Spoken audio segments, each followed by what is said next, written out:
Yeah. Para ito sa asawa kong si Joseph, ang driver ng gulay, pero hari ng tahanan.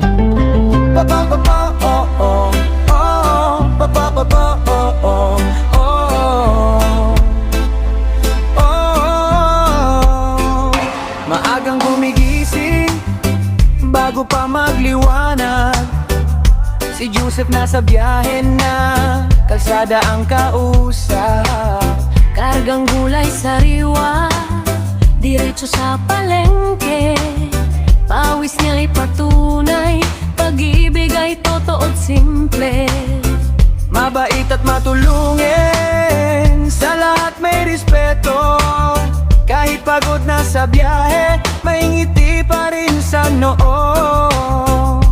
Driver ng gulay, pero astig ang dating.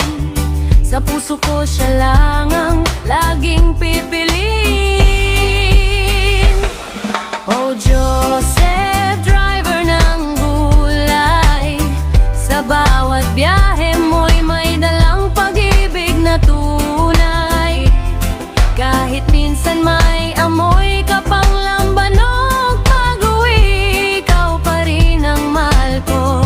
Walang kapalit dito sa tabi. Minsan pag-uwi medyo lutang ang mata, sabi ko hon, ilan ba yung nainom mo ha? Ngiti lang siya sabay sabing konti lang to, pero lakad parang kamatis na nalaglag sa kahon mo. Pag nakatulog hilik parang makina, akala mo'y truck pa rin ang minamaneno niya. Pero pagising may yakap at halik, lahat ng inis ko biglang nawawaglit. Sa hirap at ginhawa, ikaw ang kasama. Sa bawat pagod mo'y